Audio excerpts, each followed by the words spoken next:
wabarakatuh. Selamat siang semuanya Bapak Ibu Guru.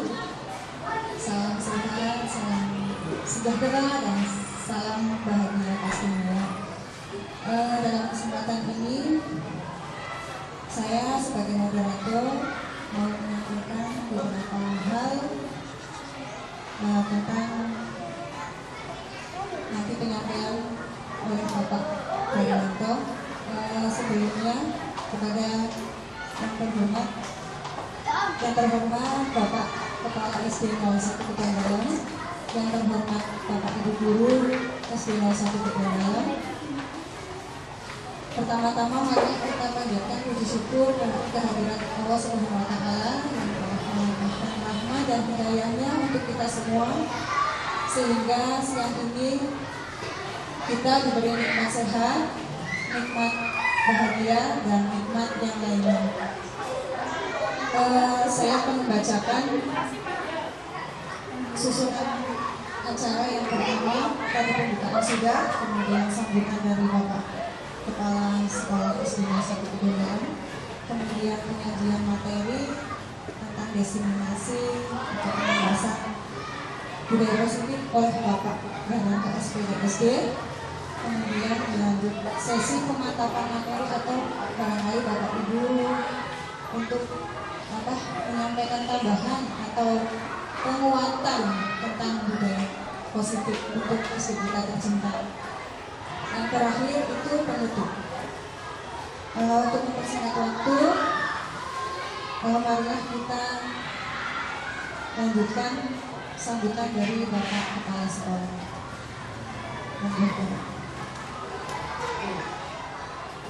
Terima kasih. Assalamualaikum warahmatullahi wabarakatuh. Alhamdulillah wa syukurillah, la haula wala quwwata illa billah. Yang saya hormati Bapak dan Ibu Guru SD 01 Kepandalan, yang saya hormati Bapak Guru Pak Daryanto sebagai narasumber pada pertemuan semacam kali ini. Semoga alhamdulillah kita bisa dipertemukan di ruangan dulu SD 01 Kepandalan di dalam keadaan sehat. Mudah-mudahan kesehatan akan selalu menyertai kita. Amin amin ya Allah. Bapak Ibu yang hormati, lewat kesempatan ini saya sebagai kepala sekolah akan menyampaikan beberapa pesan dalam pertemuan diseminasi budaya positif. Yang pertama, kita bisa berkumpul di alhamdulillah. Kemudian berikutnya memang sekali dengan adanya diseminasi budaya positif. Budaya berasal dari kata budaya positif, jelas adalah sesuatu yang baik. Mudah-mudahan hasil budaya kita ini yang positif akan bisa diterapkan oleh para ibu guru secara pribadi di sekolah SDN 01 Kepandalan. Dan terima kasih Pak Daryanto yang akan nanti menyampaikan materi tentang budaya positif. Semoga Bapak Ibu Guru yang ikut di ruangan ini bisa menerima, memantau, kemudian nanti bisa mempraktekkan dalam bekerja dalam sekolah, terutama menghadapi putra putri kita, apalagi SDN 01 Kepandalan adalah suatu sekolah yang menjadi panutan, yang menjadi tolak ukur bagi sekolah-sekolah lain. Untuk itu kepada Bapak Ibu Guru dimohon kesediaannya untuk bisa menyerap dan apa itu tentang budaya yang positif untuk kegiatan sehari-hari.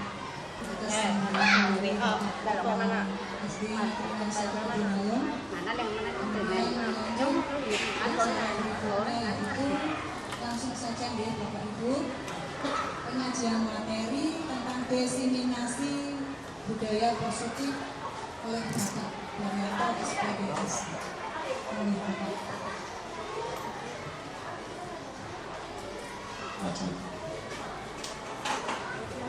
Assalamualaikum warahmatullahi wabarakatuh.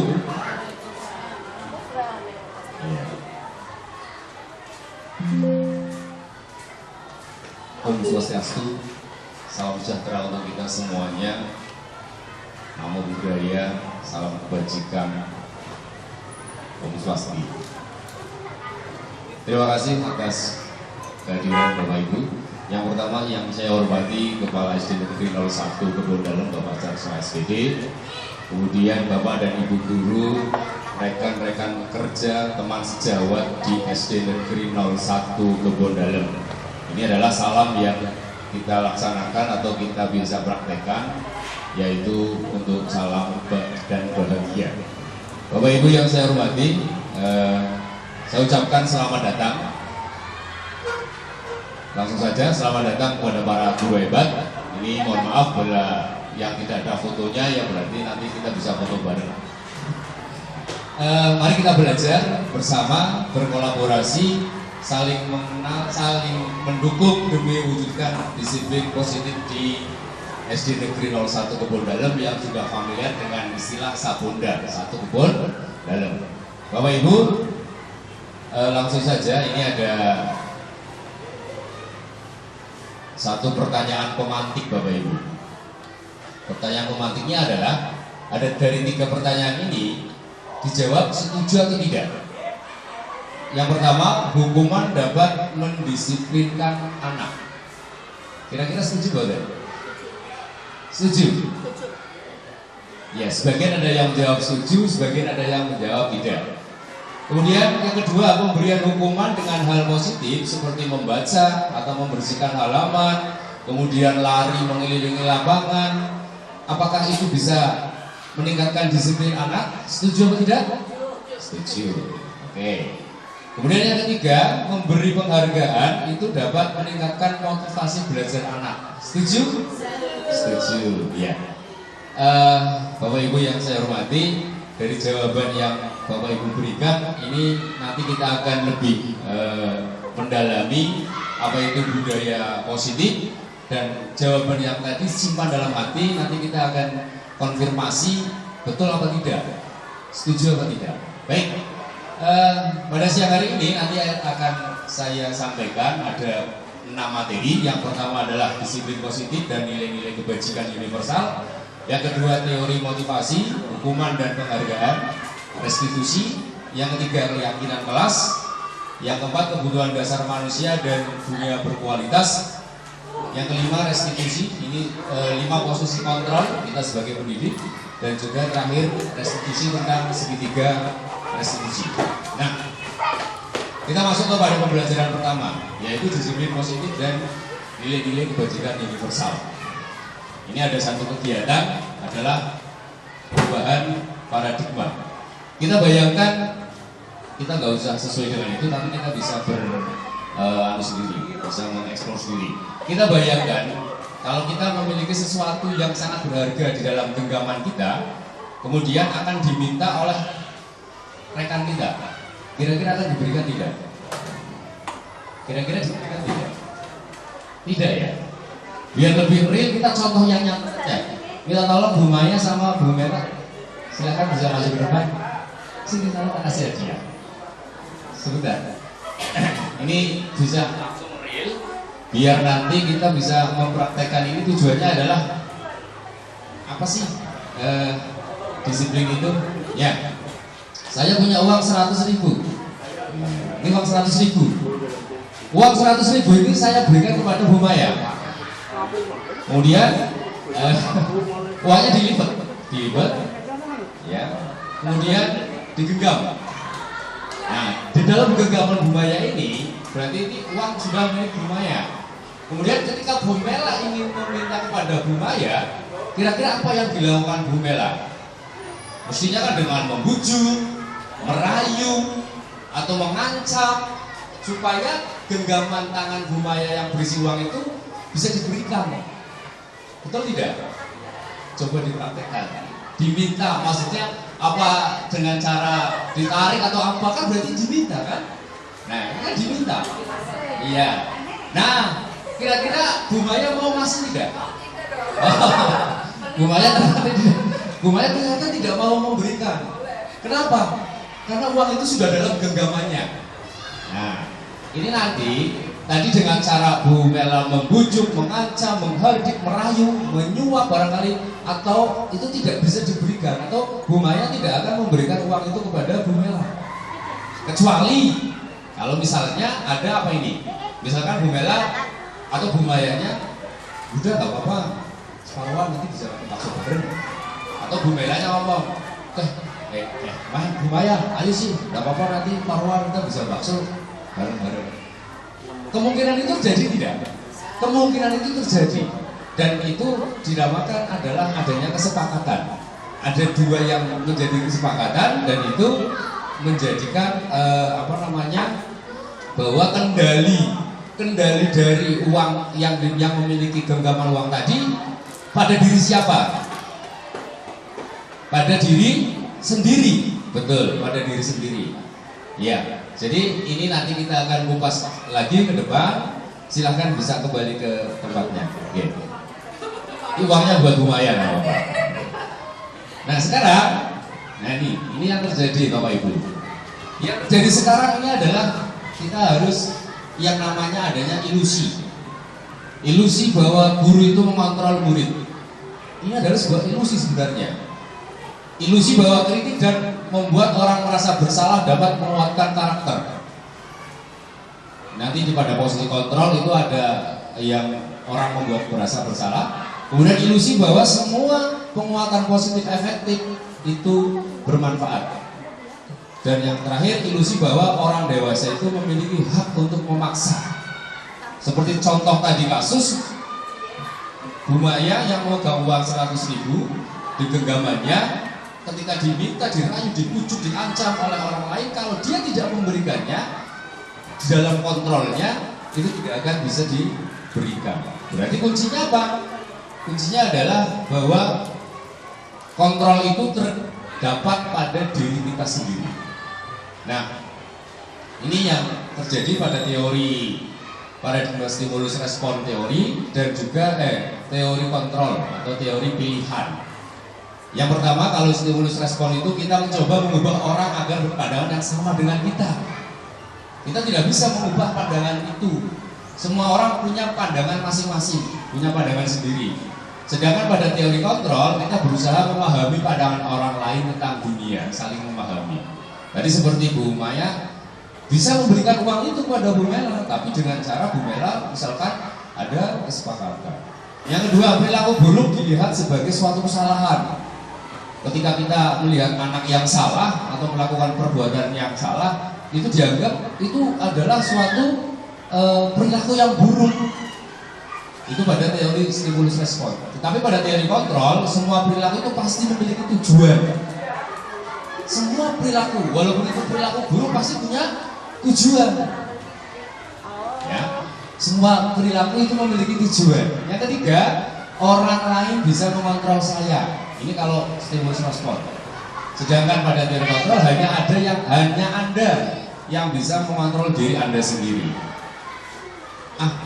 Saya nggak akan ngasih uang ini. Itu kan yang terdapat pada pikiran atau yang ada di Bu Maya tadi. Pemaksaan ada pada saat bujukan gagal. Ketika Bu Maya merayu, membujuk, nggak mau, terus kan akhirnya memaksa. Nah, itu pada stimulus respon. Kemudian pada teori kontrolnya kolaborasi dan konsensus yang menciptakan pilihan-pilihan baru. Tadi konsensusnya apa? Ayo makan bareng aja berdua, ayo. Itu kan berarti ada konsensus dari kedua orang yang tadi dicontohkan. Kemudian model berpikir menang kalah. Kalau stimulus respon itu saya menang, itu kalah. Tapi pada teori kontrol itu menang. Artinya saya tidak memberikan uang ini kan, ini saya sudah menang. Dan si pihak yang merayu, membujuk tadi juga jangan berpikir saya kalah, tapi harus punya pikiran bahwa saya juga menang dalam arti tadi menghargai ataupun bahwa kontrol itu ada pada dirinya sendiri. Ya. Ini sekilas kaitan dengan paradigma, bahwasanya perubahan paradigma. Yang berikutnya, nah ini apa itu makna disiplin, Bapak Ibu? Disiplin itu berasal dari kata bahasa Latin disciplina yang artinya belajar. Makna asal dari kata ini berkonotasi dengan disiplin diri dari murid-murid Sokrates dan Plato. Nah, disiplin diri itu membuat orang menggali potensi menuju sebuah tujuan apa yang dia hargai. Jadi kalau disiplin itu adalah suatu proses belajar supaya dia bisa menghargai potensi yang ada pada dirinya, supaya dia menuju tujuan apa yang akan dicapainya. Ini makna dari disiplin. Tetapi dengan kaitan disiplin tadi, ini yang hubungannya dengan disiplin positif. Di pendidikan kita atau di sekolah kita, kadang-kadang budaya kata disiplin menjadi sesuatu yang dilakukan seseorang pada orang lain untuk mendapatkan kepatuhan. Jadi anak disuruh untuk kata dasarnya itu disiplin supaya anak itu patuh. Nah, kita cenderung menghubungkan kata disiplin dengan ketidaknyamanan. Yang namanya disiplin orang nyaman. Itu kadang-kadang masih pola pikirnya begitu. Saya harus berangkat pagi jam 7 sudah absen, sudah ada fast print, disiplin. Itu berarti disiplin yang ada pada dirinya itu bukan dari faktor internal diri sendiri, tetapi dari faktor eksternal. Karena apa? Karena harus mematuhi tadi fast print, tidak nyaman, saya harus berangkat pagi dan yang lain, harus gugup dan yang lain. Nah, sebagai pendidik, tujuan kita adalah untuk menciptakan anak-anak yang memiliki disiplin diri, sehingga mereka bisa berperilaku dengan mengacu pada nilai-nilai kebajikan universal dan memiliki motivasi intrinsik. Memiliki motivasi intrinsik, memiliki motivasi yang ada dalam dirinya sendiri, tidak karena ada paksaan, tidak karena ada ancaman, tidak karena ada sesuatu yang menjadikan dia melakukan disiplin tadi. Kalau dalam diri sendiri berarti itu adalah disiplin positif yang berasal dari dirinya sendiri atau intrinsik. Tapi kalau yang ekstrinsik yaitu tadi. Nah, selanjutnya disiplin positif merupakan salah satu cara penerapan disiplin yang bertujuan untuk menumbuhkan kesadaran serta memberdayakan anak untuk melakukan sesuatu tanpa sogokan, tanpa ancaman ataupun hukuman. Ini yang kita akan kupas, kita akan bahas bagaimana sih menerapkan disiplin positif yang betul-betul anak itu lahir dari dirinya sendiri atau sebagai intrinsiknya, lahir dari intrinsiknya, bukan dari faktor ekstrinsik. Ini tadi yang disampaikan oleh teori disiplin positif oleh Dr. William Glasser. Ini besar ataupun gambaran bahwasanya Anda tidak bisa mengontrol orang lain, hanya Anda yang bisa mengontrol diri sendiri. Betul sekali. Makanya pendidikan yang sekarang itu adalah sudah dari zamannya Ki Hajar Dewantoro, itu pembelajaran yang berpihak kepada murid. Ini, jadi murid yang betul-betul dihambakan. Kita menghamba kepada siswa, kepada murid. Nah, paradigma yang tadi ilusi-ilusi itu ya kita harus sedikit-sedikit kita hilangkan. Karena makna disiplin itu adalah belajar mengontrol diri dengan menggali potensi kita agar tercapai tujuan mulia, yaitu suatu menjadi seorang yang kita inginkan berdasarkan nilai-nilai yang kita hargai, nilai-nilai kebajikan universal. Itu yang nanti juga akan ada. Nah, di sini semua perilaku tadi memiliki tujuan. Pada teori motivasi untuk menghindari hukuman, untuk mendapatkan imbalan, untuk menghargai diri sendiri. Dan yang ketiga, menghargai diri sendiri untuk menuju nilai-nilai kebajikan universal, kemudian menjadi sebuah keyakinan kelas, itu yang dinamakan motivasi intrinsik. Motivasi yang berasal dari diri sendiri. Tetapi kalau karena ada ancaman, karena ada hukuman, itu adalah motivasi ekstrinsik. Gitu. Sedangkan bagaimana model berpikir menang-menang tadi, berkolaborasi dan berkonsensus menciptakan pilihan baru, ini nanti ada 5 posisi kontrol sebagai pendidik, ya, ada guru itu sebagai penghukum, membuat rasa bersalah sebagai teman, sebagai pemantau, dan sebagai manajer. Nanti kita akan menerapkan dalam segitiga restitusi atau salah satu cara untuk mendisiplinkan bagaimana tanpa ancaman yang betul-betul dari intrinsik anak itu sendiri. Sedangkan realitas atau kebutuhan kita yang berbeda. Semua orang punya kebutuhan masing-masing.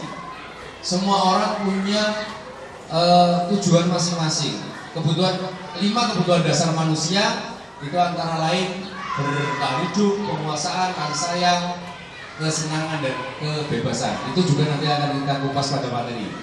Sekarang, nah, dari nilai-nilai kebajikan universal yang ada, tentu saja ini adalah sifat-sifat positif manusia yang merupakan tujuan mulia yang akan kita capai, Bapak Ibu. Nilai-nilai tersebut bersifat universal dari lintas bahasa, suku, bangsa, agama maupun latar belakang. Oleh William Glasser bahwasanya setiap perilaku memiliki suatu tujuan, tadi sudah dibahas. Dengan mengaitkan nilai kebajikan tersebut, maka kalau sudah dari dalam intrinsiknya dari murid itu sendiri, maka akan tercipta yang dinamakan nilai-nilai kebajikan yang sudah digembar-gemborkan oleh pendidikan kita, yaitu menjadi siswa atau menjadi murid yang memiliki profil pelajar Pancasila 6 dimensi yang kita akan arah, yaitu 1, beriman bertakwa kepada Tuhan Yang Maha Esa dan berakhlak mulia, mandiri, bernalar kritis, berkebijakan global dan bergotong royong serta kreatif. Ini adalah salah satu tujuan dari pendidikan kita yang merupakan nilai-nilai kebajikan dituangkan dalam sebuah profil pelajar Pancasila. Bapak Ibu, nah sekarang itu kaitan dengan disiplin sekilas. Kita masuk ke pembelajaran 2, teori motivasi, hukuman, dan penghargaan serta restitusinya. Kita lihat di sini, Bapak Ibu. Tadi motivasi merupakan dorongan yang timbul pada diri seseorang secara sadar atau tidak sadar untuk melakukan suatu tindakan dengan tujuan tertentu. Kira-kira betul tidak pernyataan ini? Menghindari ketidaknyamanan. Betul ya? Menghindari ketidaknyamanan. Contohnya murid melakukan disiplin diri karena ia takut dihukum. Tadi pada singgung atau saya tadi menyinggung itu namanya motivasi eksternal. Berarti disiplin itu bukan dari dirinya. Itu namanya motivasi eksternal. Kemudian mendapatkan imbalan dari orang lain atau institusi. Biasanya murid melakukan disiplin itu karena ingin mendapat imbalan. Ini juga motivasi eksternal. Yang ketiga, menghargai nilai-nilai kebajikan diri sendiri. Ini biasanya murid melakukan disiplin diri karena sadar akan nilai kebajikan dirinya. Ini yang kita harapkan, anak memiliki nilai-nilai kebajikan atau memunculkan menuju nilai-nilai kebajikan. Itu yang dinamakan motivasi internal atau motivasi dari tujuan disiplin positif tadi. Memiliki motivasi yang internal, bukan karena dihukum. Bapak Ibu, ini kaitan dengan merdeka. Kita sering menganggap merdeka itu bebas. Kurikulum merdeka, ya bebas mau apa saja. Begitu ya? Iya. Kenapa? Oleh Ki Hajar Dewantara beliau berkata, merdeka itu artinya tidak hanya terlepas dari perintah. Bebas, tidak ada yang perintah. Akan tetapi juga cakap buat memerintah diri sendiri. Artinya saya mau melakukan sesuatu itu ya saya yang mengontrolnya.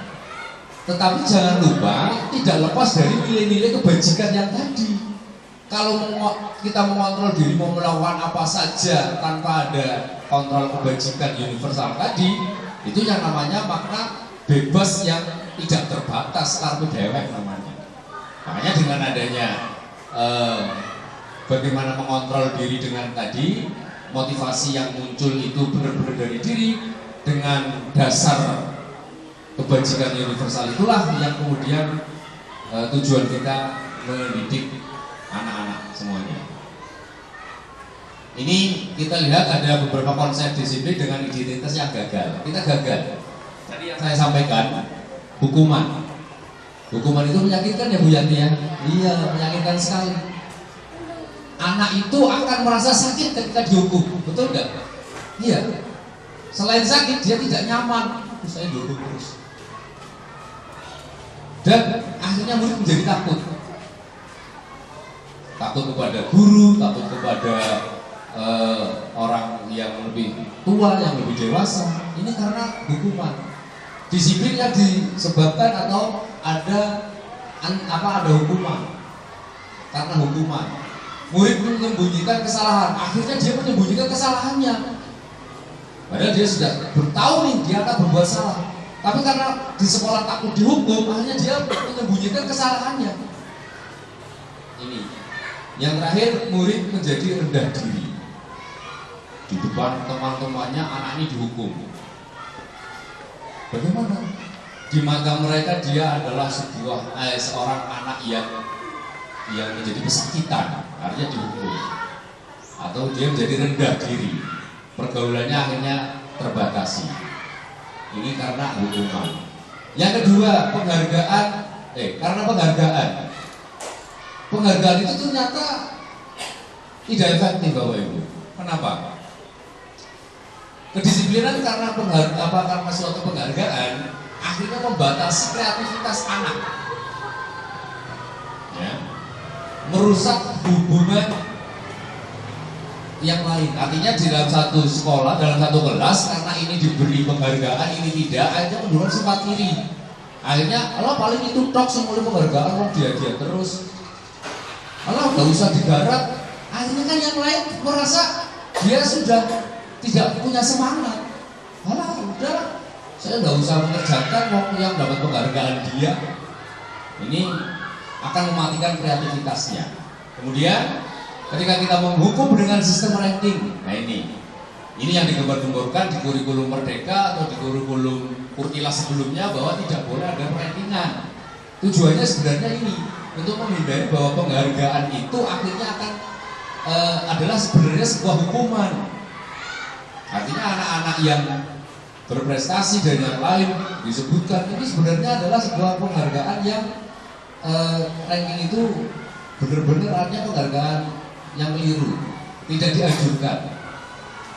Kemudian akan merampas hak menghargai dirinya.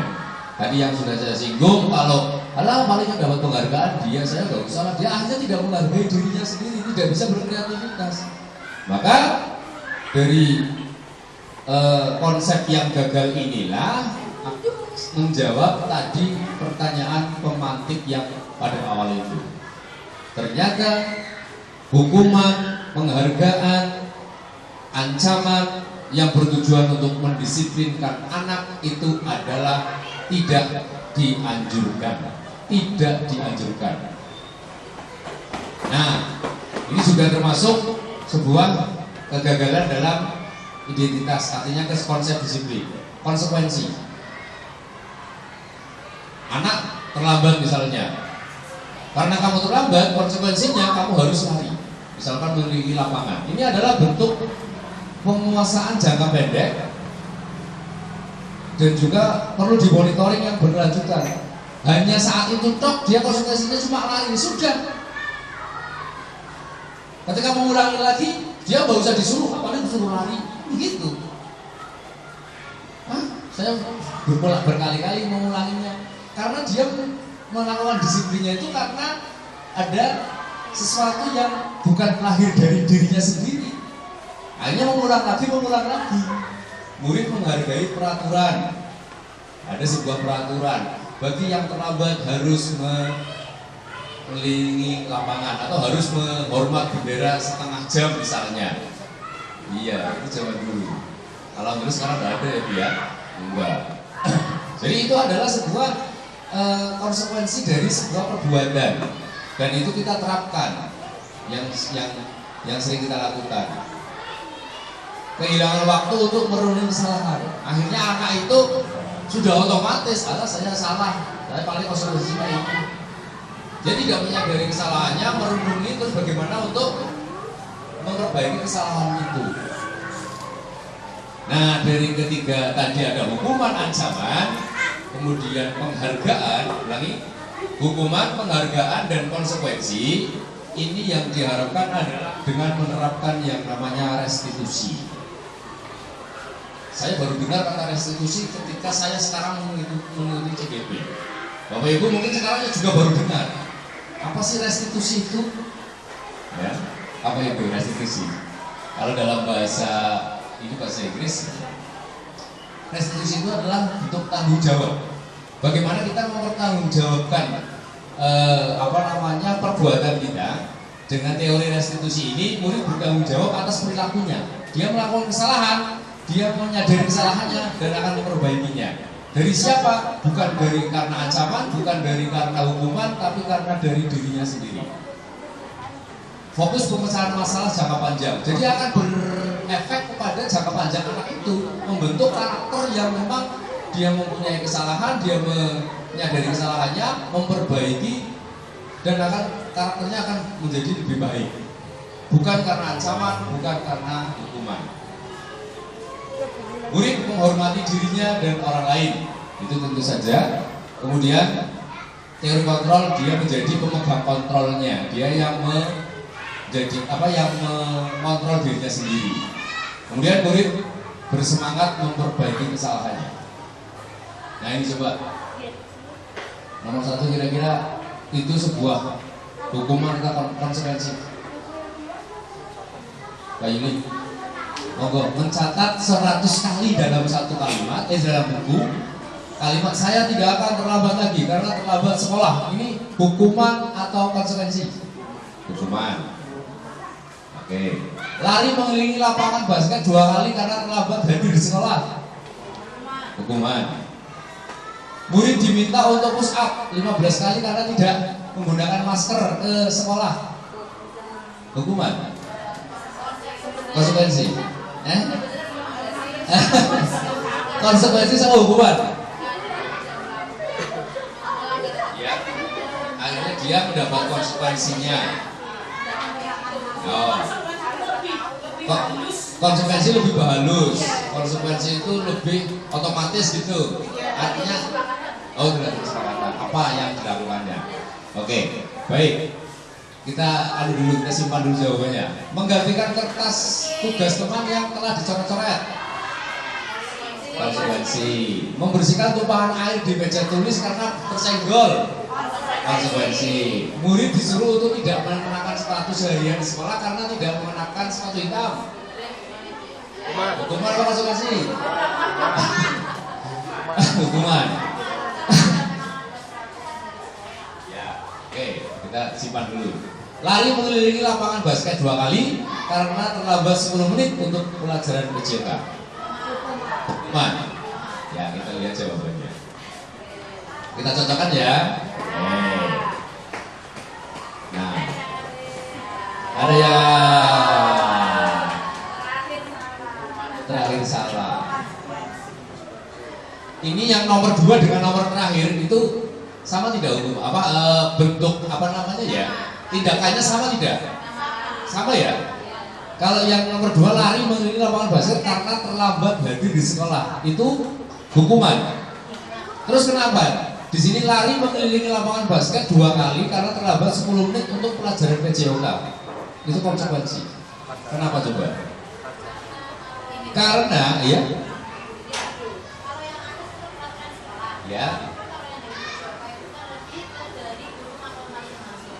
Oke.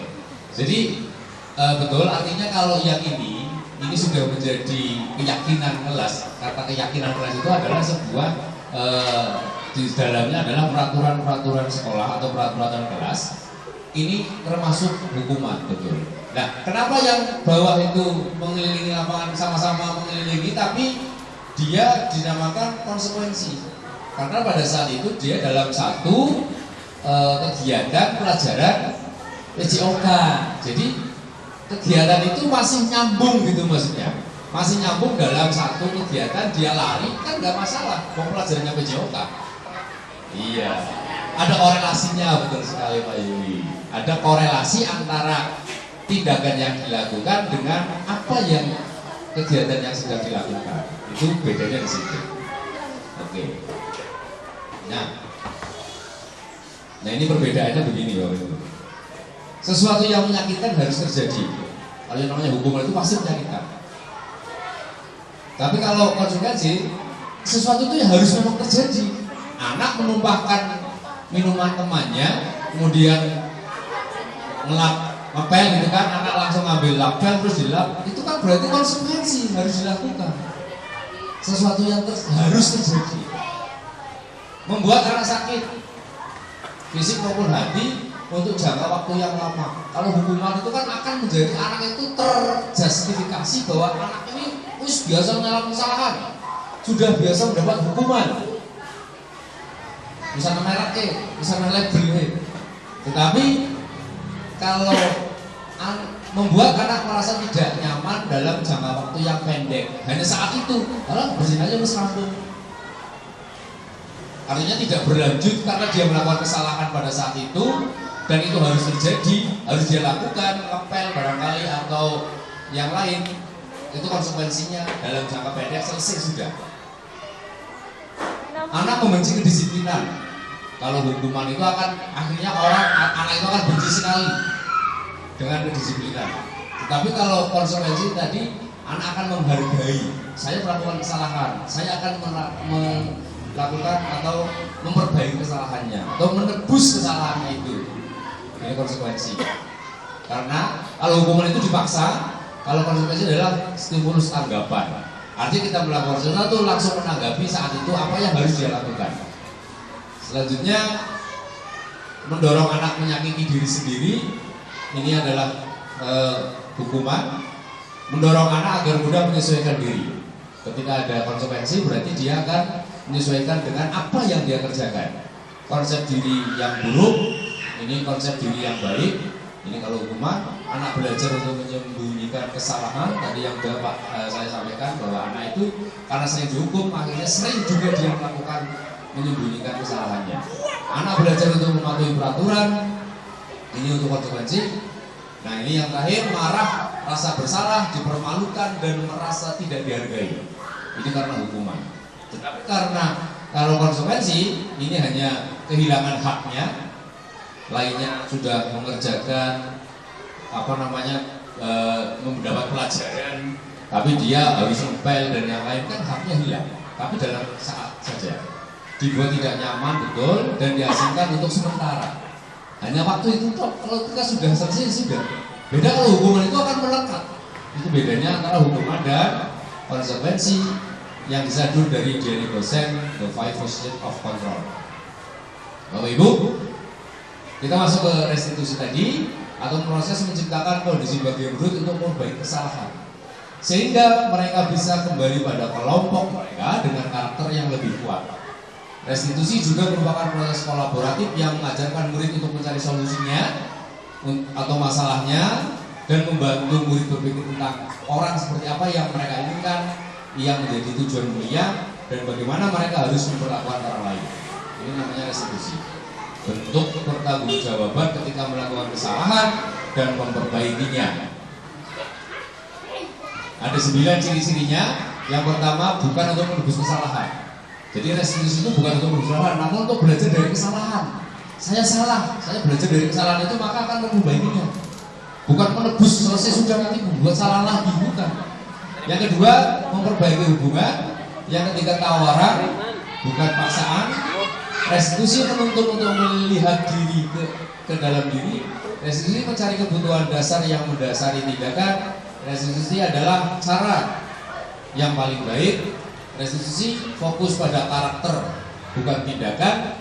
Restitusi fokus pada solusi, dan restitusi mengembalikan murid yang berbuat salah pada kelompoknya. Artinya begini Bapak Ibu, ketika kita sudah melaksanakan restitusi, tujuan akhirnya adalah supaya apa? Supaya tindakan ataupun karakter yang diharapkan oleh kita, anak itu memiliki karakter yang baik. Tujuannya ke karakternya, bukan kepada tindakan yang dilakukan kemudian dia mendapat hukuman atau konsekuensi selesai mudah, tapi karakter yang dibangun. Ini yang dinamakan restitusi. Itu Bapak Ibu. Kita biar lanjut. Yang ketiga, keyakinan kelas. Pertanyaan juga pemantik. Mengapa kita memiliki peraturan harus menggunakan helm, Bapak Ibu? Bila mengendarai kendaraan supaya apa? Supaya aman. Berarti keamanan. Oke. Keselamatan, keamanan. Mengapa kita memiliki peraturan 3M? Menggunakan masker, mencuci tangan, dan menjaga jarak 1,5 meter. Itu apa? Perlindungan diri, berarti hubungannya dengan kesehatan. Betul sekali. Mengapa kita memiliki peraturan harus datang tepat waktu pada saat mengikuti pelatihan? Tepat waktu, disiplin, menghargai diri sendiri. Nah, keamanan, keselamatan, kemudian tadi menghargai kesehatan, itulah yang dinamakan supaya kita termotivasi. Ya, itu nilai-nilai kebajikan, keyakinan yang lebih menggerakkan seorang dibandingkan dengan peraturan. Artinya begini, dalam kelas kita ada peraturan kelas. Peraturan kelas biasanya tertulis bagi siswa yang menggunakan dilarang siswa menggunakan iPad. Itu karena anak itu mengotori. Tapi kalau kita ambil itu sebuah keyakinannya, artinya jangan hanya karena mengotori terus tidak boleh dan itu dikontrol atau dari guru, itu ya kan seperti itu tadi terus hanya sekedar peraturan, tapi nyatanya masih banyak kan. Nah, tapi kalau kita ambil bahwa itu adalah sebuah keyakinan kelasnya apa kira-kira kalau misalkan tidak boleh mengotori? Supaya apa? Supaya kelasnya itu bersih. Berarti keyakinannya adalah kebersihan. Nah ini keyakinan kelasnya adalah kita menciptakan kebersihan. Terus kemudian melakukan budaya ataupun lingkungan yang positif. Dalam suatu kelas itu kalau sudah diyakini bahwa kebersihan itu adalah sesuatu yang menjadi keyakinan kelas supaya kelasnya bersih. Nah, itu kan berarti akan menjadi lingkungan yang positif, tidak membuang sampah di laci, tidak ngoret-ngoret meja dan yang lain. Dan itu akan semuanya menjadi budaya yang baik, budaya yang positif. Ini. Nah, ini contoh bedanya. Kalau ini peraturan, itu keyakinan. Kami guru dan murid saling menyayangi. Berarti keyakinan kelas yang dibangun adalah saling menyayangi. Tapi kalau di sini kan datang tepat waktu mengucapkan salam, itu sekedar peraturan. Menjaga kebersihan sekolah. Nah, ada kata kebersihan itu juga. Kalau ini kata kebersihannya itu yang dinamakan keyakinan. Ya, kami murid yang peduli dengan teman-teman, berarti kepedulian. Aktif dalam pembelajaran. Aktif dalam pembelajaran. Ini hanya peraturan, aktifnya bagaimana? Tapi kalau kita ambil bahwa itu sebuah keyakinan bahwa dalam pembelajaran itu kayak kita selaku murid misalnya harus menghormati, menghargai guru, menghargai diri sendiri. Berarti keyakinan kelasnya adalah menghargai. Bukan hanya karena aktif dalam pembelajaran itu peraturan. Itu maksudnya. Kenapa ada keyakinan kelas, ada peraturan kelas. Yang lebih baik berarti yang mana? Bapak Ibu. Yang lebih baik adalah keyakinan kelas. Proses ada kesepakatan, kemudian dibuat, itu adalah proses dari membentuk sebuah keyakinan kelas. Bahwa setiap kelas harus punya keyakinan yang dilaksanakan bersama. Nah ini seperti tadi, peraturan apa keyakinan? Selalu kembalikan buku ke tempatnya. ayo. Keyakinan ya?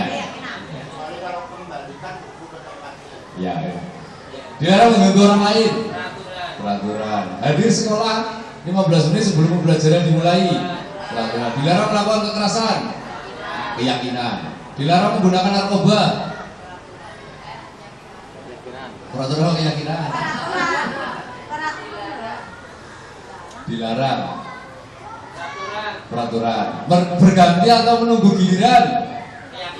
Keyakinan. Gunakan masker. Peraturan. Jangan berlari di kelas atau koridor. Tidak boleh. Jawabannya aja langsung. Artinya keyakinan kelasnya gitu maksudnya. Sorry maaf. Kelak ini.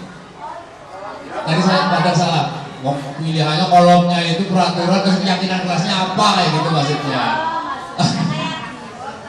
Ini semua peraturan Bapak Ibu. Artinya sorry maaf, artinya itu bentuk keyakinan kelas. Keyakinan kelasnya apa gitu loh. Iya. Nah, tadi dilarang menggunakan narkoba itu keyakinannya apa? Kesehatan. Gunakan masker, keselamatan, kesehatan. Ini keyakinannya. Dan nilai-nilai keyakinan ini yang tidak bisa ditawar. Itu nilai yang hakiki. Gini. Baik, pembelajaran yang kelima, yang keempat, kebutuhan dasar manusia. Nah ini, kita masuk ke pembelajaran yang kelima, yang keempat, kebutuhan dasar manusia. Semua orang pasti membutuhkan ini, Bapak Ibu. Satu, kebutuhan untuk bertahan hidup atau survival. Kemudian yang kedua, cinta dan kasih sayang, love and belonging. Itu yang paling ini. Yang ketiga, kebebasan, freedom. Yang keempat, kesenangan, fun. Dan yang kelima, kekuasaan, power. Dari 5 kebutuhan dasar ini, panjenengan atau Bapak Ibu semuanya pasti sudah memenuhinya. Apa sih yang belum terpenuhi dari 5 kebutuhan dasar itu? Saya kira sudah semuanya. Anak-anak pun begitu, anak-anak pun demikian. Ada seorang anak yang mungkin dia ketika di kelas dia ramai, kemudian dia selalu mengganggu teman, dia selalu katakan menguasai teman. Dia sebenarnya sedang memenuhi kebutuhan dasarnya. Apa kebutuhan dasarnya berarti? Kekuasaan, power. Makanya sering kita kadang-kadang ketika ada anak yang seperti itu, agar kekuasaannya itu bisa dikendalikan dengan cara apa? Biasanya dijadikan ke ketua kelas, betul. Itu biar kekuasaannya itu tersalurkan dan hal yang benar. Ya. Betul. Kebebasan. Saya malas nggak mau nulis. Kenapa kamu nggak nulis? Capek Pak, malas. Lah kenapa? Pokoknya nggak mau. Itu sebenarnya jam memenuhi kebutuhan dia, kebebasannya, freedomnya. Tapi kalau malas terus loh. Nah, artinya kebutuhan yang lain tidak terpenuhi kan? Nah, kalau anak kemudian ada tiba-tiba dia muncul di depan kita, memeluk kita, anak itu kan ada yang begitu kan? Nah, itu sebenarnya, iya, itu sebenarnya sedang memenuhi kebutuhan bahwa dia butuh kasih sayang, cinta kasih, betul. Iya. Dan yang lain, ada anak yang duduk sendiri, misalkan survival, bertahan hidup, itu berarti memang untuk memenuhi kebutuhannya. Ada 5 kebutuhan dasar yang kita penuhi terkait kebutuhan dasar 5 manusia tadi. Nah, sekarang kita ke posisi kontrol. Kita lihat video dulu.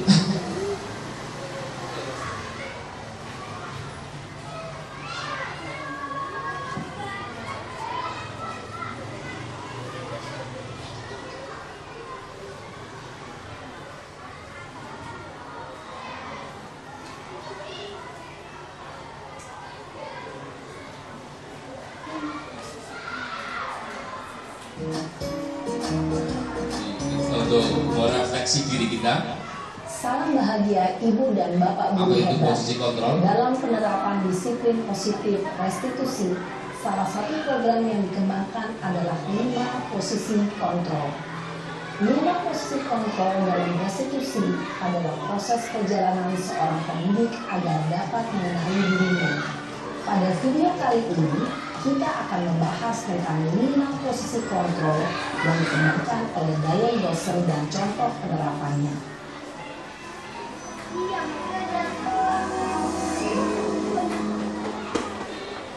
Kita lihat Bapak Ibu, posisi kontrol itu ada 5.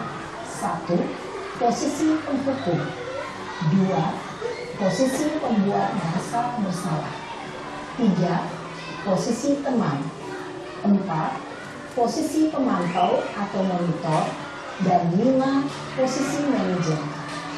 Untuk lebih memahami kelima posisi tersebut, mari kita saksikan kasus Naren yang terlambat hadir 20 menit di sekolah dan melihat bagaimana kelima posisi kontrol dalam menghadapi masalah tersebut. Ini posisi kontrol penghukum. Contohnya begini, ada anak yang terlambat,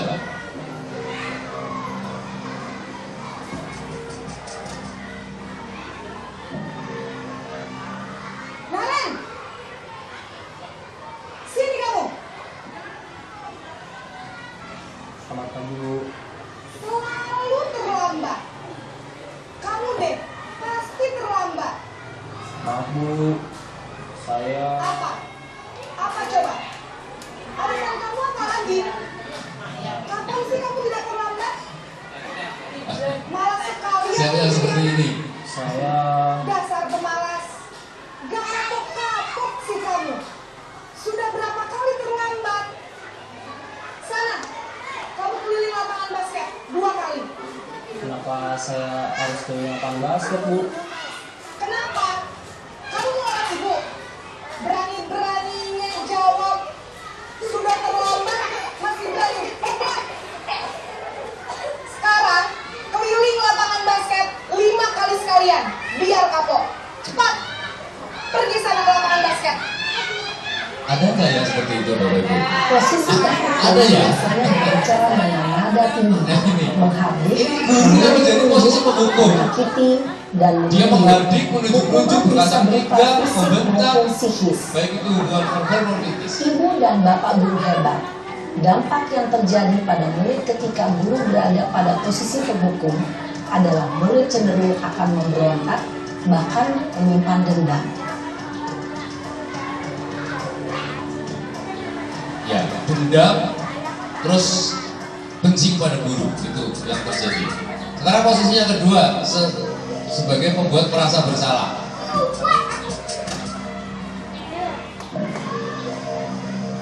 Naren!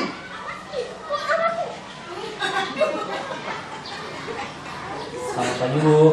Naren. Kamu kenapa terlambat lagi, nak? Ya Tuhan, Naren. Kamu senang ya bikin ibu susah ya? Kalau kamu terlambat lagi, nanti ibu yang ditegur bapak kepala sekolah, nak. Disangka ibu tidak bisa membina kamu. Duh, gimana ini? Maaf Bu. Duh, Gusti Naren. Kamu suka ya kalau ibu ditegur bapak kepala sekolah? Terus, Ini Buya. ini harus tulis apa ini? Nggak membuat merasa bersalah.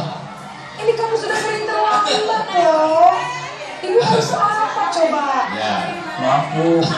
Maaf sekali.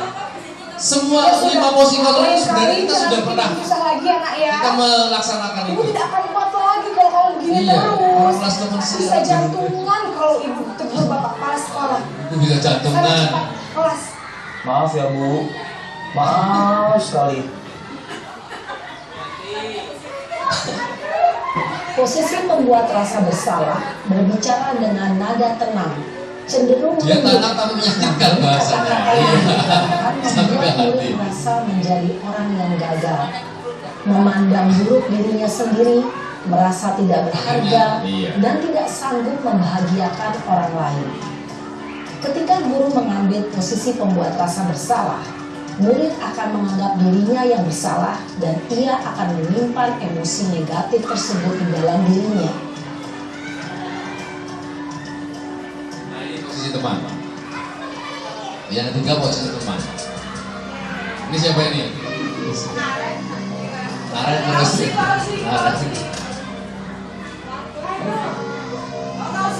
Naren!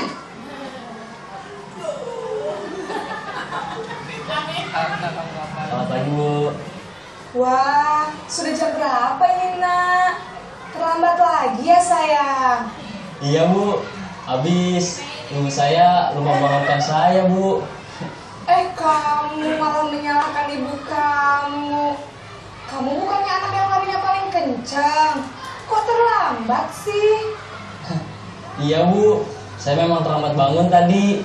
Jadi biarpun saya lari kencang, tetap gak kekejar Bu. Ya sudah sana. Nanti lain kali larinya lebih kencang lagi ya. Biar gak terlambat lagi. Bikin senang ibu. Demi ibu. Bisa kan? Bisa lah Bu. Ya sudah sana masuk kelas. Ibu beresin urusan absen kamu. Kamu ini ada-ada saja. Ini posisi sebagai teman. Jadi seolah-olah kita Dalam teman. posisi teman, guru berbicara dengan nada suara ramah, akrab, cenderung bersenda gurau untuk menjaga suasana tetap santai. Murid akan merasa senang, aman, dan akrab dengan guru. Identitas yang tercipta adalah identitas sukses atau berhasil. Namun, perlu diingat, karena ini masih dorongan eksternal, maka ada faktor ketergantungan dari murid kepada orang tertentu. Di sini, guru absennya, sehingga di lain waktu, murid bisa berperilaku baik, namun hanya kepada orang-orang tertentu saja. Yang ketiga, yang keempat sebagai pemantau atau sebagai monitor.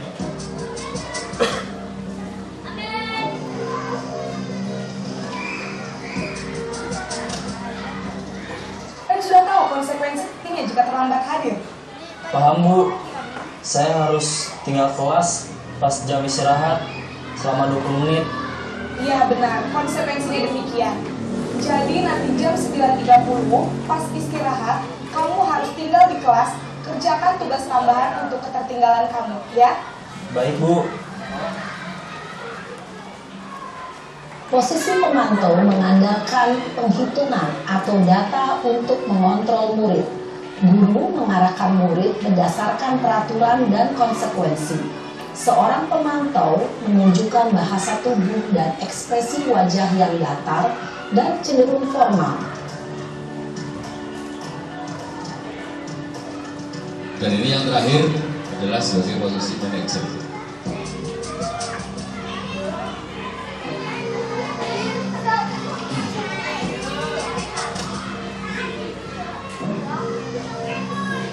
Naren!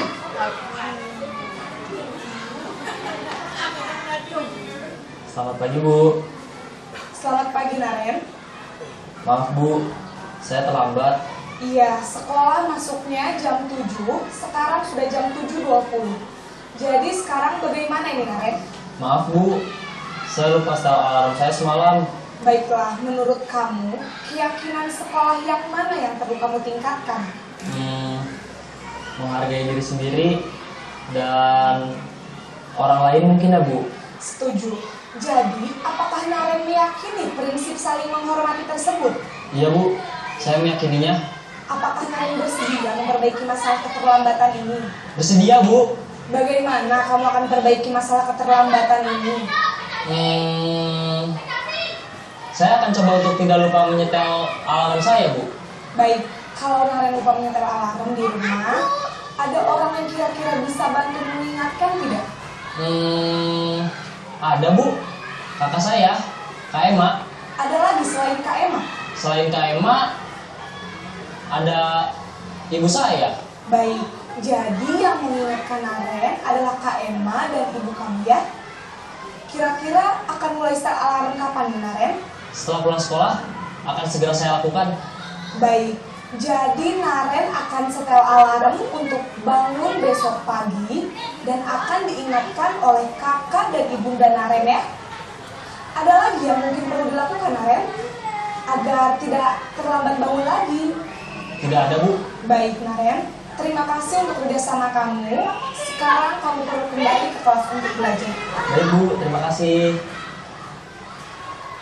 Posisi manajer adalah posisi kontrol yang disarankan untuk membimbing murid memiliki sikap disiplin yang positif, yaitu murid yang mandiri, bertanggung jawab, dan dapat memecahkan masalah. Tujuan dari posisi ini adalah agar murid dapat berefleksi atas tindakannya. Guru akan dengan tulus memberikan pertanyaan-pertanyaan bermakna, sehingga membuat murid dapat belajar dari kesalahannya dan mencari sebuah solusi untuk menyelesaikannya. Ibu dan Bapak guru hebat, setelah mengamati adegan kelima posisi kontrol tadi, kira-kira posisi mana yang paling ideal? Posisi mana yang dapat menunjang motivasi? Ya, dari video tadi Bapak Ibu pasti sudah melakukan 5 posisi kontrol. Jadi disebutkan posisi kontrol yang paling baik adalah yang terakhir, betul. Karena sebagai manajer itu bahasa ataupun perlakuan kita terhadap anak itu tidak seperti tadi menjadi penghukum ataupun sebagai membuat rasa bersalah, tetapi bahwa anak itu akan disadarkan pada permasalahannya, kemudian akan menjadikan sebuah kesalahan diperbaiki, itu lahir dari dirinya sendiri atau sebagai nilai motivasi intrinsik. Nah, ini kita tadi sudah dicontohkan 5 posisi kontrol itu: menghardi itu sebagai penghukum, membuat rasa bersalah, berceramah, dan yang lain. Itu sudah kita lihat tadi di tayangan video. Sekarang ini lagi, yo, siapa yang mengatakan saya kecewa sekali dengan kamu, nak? Ini sebagai apa 5 posisinya? Posisinya dari 5 posisi kontrol itu, siapa yang mengatakan? Berarti dia sebagai apa? Penghukum atau teman atau sebagai orang yang membuat merasa bersalah? Saya kecewa sekali dengan kamu. Merasa bersalah, membuat orang bersalah. Oke. Kamu tidak pernah benar melakukannya. Penghukum, ayolah nak, lakukan demi ibu bapak. Apa itu? Sebagai teman. Apakah kamu mau mendapatkan stiker bintang hari ini? Ya, kita tambah. 1. Apa ini? Bukan. Kita monitor atau memantau sebagai pemantau. Bagaimana kamu bisa menyelesaikan masalah ini? Manajer. Kamu selalu paling terakhir. Ini apa? Kamu selalu yang paling terakhir. Selalu, berarti ada kata selalu, pemantau. Jawabannya menghukum. Jadi dari kata-kata ini kita bisa melihat bahwa saya kecewa sekali dengan kamu, ini merasa membuat orang bersalah. Kamu tidak pernah benar melakukannya, itu menghukum. Ini sama dengan yang terakhir, nomor 2 dan yang nomor terakhir. Kamu selalu paling akhir. Nah, ini kan sebagai penghukum. Yang tadi yang bagaimana kamu bisa mengatakannya ini sebagai manajer. Oke? Terakhir, ini ada segitiga restitusi.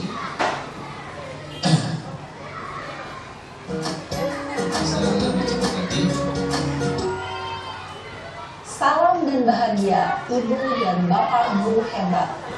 Pada video kali ini kita akan membahas tentang salah satu program disiplin positif yang diterapkan di lingkungan sekolah yang dikenal dengan nama restitusi. Apa itu restitusi?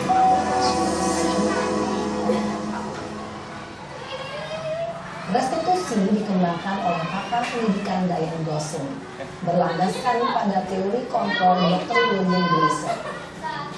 Segitiga restitusi adalah suatu proses dialog yang dijalankan oleh guru atau orang tua agar dapat menghasilkan murid yang mandiri dan bertanggung jawab. Pada saat guru di posisi manajer, aspek yang dikembangkan pada murid adalah motivasi intrinsik, sehingga penanaman nilai-nilai kebajikan dapat tumbuh dan berkembang menjadi suatu kebiasaan positif yang akhirnya membentuk karakter murid. Proses dialog ini terdiri dari 3 langkah yang digambarkan pada ketiga sisi pada segitiga restitusi. Sisi pertama adalah menstabilkan identitas. Sisi yang kedua adalah validasi tindakan yang salah. Dan sisi yang ketiga adalah menanyakan keyakinan.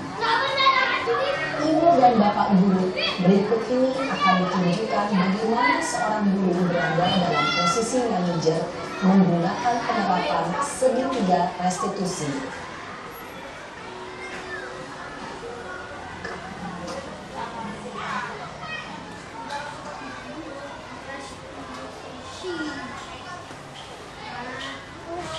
Siang Sarah, Iya Pak. sudah lama nggak ketemu Sarah? Kenapa hari ini ada di sini? Kesel Pak, kesel banget. Masa aku dikatain tukang fitnah Pak? Ya aku marah lah. Aku balik ngatain Eka di depan kelas. Kesel banget. Oh begitu. Ya pasti kamu marah dan kesal. Bapak juga akan marah apabila ada yang menuduh Bapak seperti itu. Kemudian pada saat itu kamu mau melakukan apa? Ya saya langsung ngatain Eka lah Pak. Kesel banget. Saya bentak-bentak dia depan teman-teman lain. Oh begitu. Pasti kamu melakukan seperti itu karena suatu alasan tertentu kan? Iyalah, masa saya diam saja Pak? Ya saya bela diri lah. Masa saya dituduh tukang fitnah? Ya wajar lah. Mempertahankan harga diri itu sesuatu yang penting buat kamu. Untung kamu tidak bertindak lebih gegabah lagi. Hanya membentak-bentak. Iya Pak. Untung saya masih bersabar dan hanya membentak saja. Udah gemes padahal. Saya pasti bela diri lah. Ya pasti ya. Tapi kamu memilih untuk tetap bertahan dan bersabar. Kamu memilih untuk tidak berbuat lebih parah lagi kan? Iya. Nah, sekarang coba kita lihat lagi tindakan kamu yang bentak-bentak Eka di kelas. Tindakan kamu itu kira-kira sesuai dengan keyakinan kelas atau prinsip kamu tidak? Enggak lah Pak. Capek Pak jadi pemarah. Jadi keyakinan atau prinsip mana yang kurang sesuai dengan keinginan kamu? Ya, saya sebenarnya sangat menghargai orang lain. Mungkin saat itu saya menjadi emosi, jadi tidak menunjukkan sikap itu. Kamu meyakini tidak? Menghargai orang lain itu penting buat kamu. Yakinlah Pak. Iya, setuju. Kita harus saling menghargai. Namun, ada juga keyakinan yang kita sepakati yang perlu kita jalankan apabila kita sedang marah, kan? Ya, saya bisa lebih proaktif, mulai dengan diri sendiri. Saya bisa jadi lebih bersabar, mengambil jeda untuk berpikir mau apa selanjutnya. Kira-kira kamu bersedia memperbaiki masalah ini tidak? Bersedia Pak. Kalau kamu memperbaiki masalah ini, kamu akan menjadi orang seperti apa? Saya akan menjadi orang yang bertanggung jawab kali ya Pak. Dan senantiasa proaktif. Iya, menurut kamu bagaimana rasanya menjadi orang seperti itu? Ya nyaman lah, bangga bisa bersabar dan menahan diri. Baiklah kalau begitu. Yuk kita pikirkan bagaimana memperbaiki masalah ini. Nah, pada segitiga restitusi tadi ada 3 hal yang perlu dilakukan. Yang pertama adalah menstabilkan identitas, yang kedua adalah validasi kesalahan, dan yang ketiga adalah meyakini atau keyakinan. Apa namanya? Menanyakan keyakinan itu. Sehingga dari kegiatan atau segitiga restitusi ini, selaku manajer itu tidak akan menyalahkan, tidak akan menghukum, tidak akan membuat orang bersalah, tetapi betul-betul menggali kesalahan, dan anak itu akan memperbaikinya betul-betul dari motivasi intrinsiknya, bukan dari ekstrinsik. Ini tadi yang saya sampaikan. Ini biasanya kalau menstabilkan identitas itu dengan cara berkata, berbuat salah itu hal yang manusiawi. Artinya dulu saya atau Pak Guru juga dulu pernah melakukan. Itu adalah bentuk dari menstabilkan identitas. Bapak tidak tertarik itu, Bapak Ibu tidak tertarik untuk mencari tahu siapa yang benar dan siapa yang salah. Bapak Ibu lebih tertarik untuk menyelesaikan masalah. Ini adalah menstabilkan identitas. Yang kedua, validasi kebutuhan atau validasi kesalahan. Biasanya guru berkata, kamu bisa saja melakukan hal yang lebih buruk, tapi kamu tidak melakukannya kan? Terus kamu pasti punya alasan mengapa kamu melakukannya. Apa yang penting bagi kamu? Kamu boleh tetap berusaha menjaga sikap itu dan yang lain. Ini adalah bentuk dari validasi bahwa kesalahan yang ada. Yang terakhir, ini untuk menanyakan keyakinan. Guru biasanya berkata, apa nilai yang kita percaya di kelas, menanyakan keyakinannya. Tadi ada menghormati, bersabar, bertanggung jawab.